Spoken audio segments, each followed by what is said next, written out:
does this sound? A conversion kit that would allow your car to run on clean, plentiful hydrogen. It's in the works in New Mexico, and the name of the guy who's building it may ring a bell. He's Bob Lazar, and 16 years ago, he told our George Knapp about Area 51 and said scientists there were studying UFOs. These days, he's focused on a different propulsion system. Every vehicle we have here is powered by hydrogen. At his new home in rural New Mexico, Lazar's been working on a conversion kit that will turn any car into a hydrogen hybrid. His two vehicles have already been converted and can travel up to 450 miles on hydrogen gas, then switch automatically back to gasoline. Lazar wants to take it a step further. Every major car manufacturer is working on a hydrogen system. The only difference is that they want to sell you a new hydrogen car, and they want to sell you hydrogen gas at hydrogen gas stations. Basically what we're doing is making a conversion kit you can use in your own car, and instead of buying hydrogen from somebody else, you make it. He makes hydrogen using water and a solar-powered generator, but again with a Lazar twist. But it's the only particle accelerator on the block, I'll guarantee it. The small lab behind his home has a 30-foot-long particle accelerator he built from scratch. He uses it to produce metal hydrides, which absorb hydrogen gas like a sponge and make it much safer to use as a fuel. You can do that with ordinary metal hydrides, but we found a way to kind of actually manipulate the atomic structure to change things, and it worked out fantastically.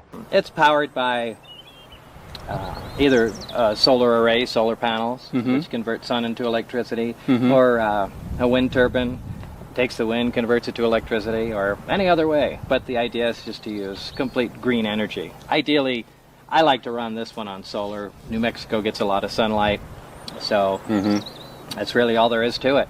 You connect it to a water line, plug it into your solar panel, and open the water line. Unit starts producing hydrogen, and when it has a sufficient quantity in there, let the hydrogen out, and you just leave it plugged into your car overnight.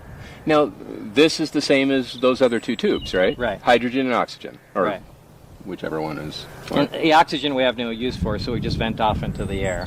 And the hydrogen... It's very nice of you. I'm sure the Earth would be proud. Well, it could use all the oxygen it can get. So the hydrogen, using the water pressure, is compressed into the hydride tanks. The water pressure, like a syringe, it pushes it right into the tank. Exactly.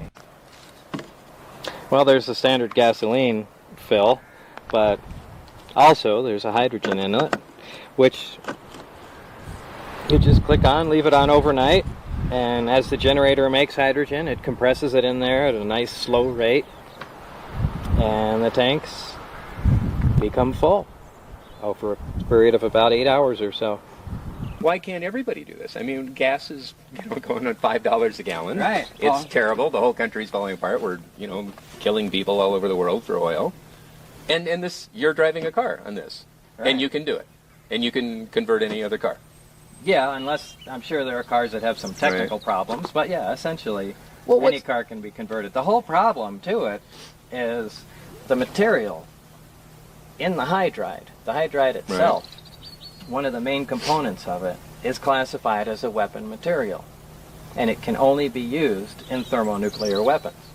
And because, even though it's not a dangerous material, explosive, or anything by itself, just because it's used within those nuclear weapons that are obviously secret, and the components thereof, but because it's used in those, it can't be used for any other civilian purposes. So, you can't even purchase the material. No. Which is why we had to make it. You made it? Yeah, we made it. If we had just a fraction of what the oil companies are wallowing in right now. The budget of one day in Iraq, this entire system would be available to everybody.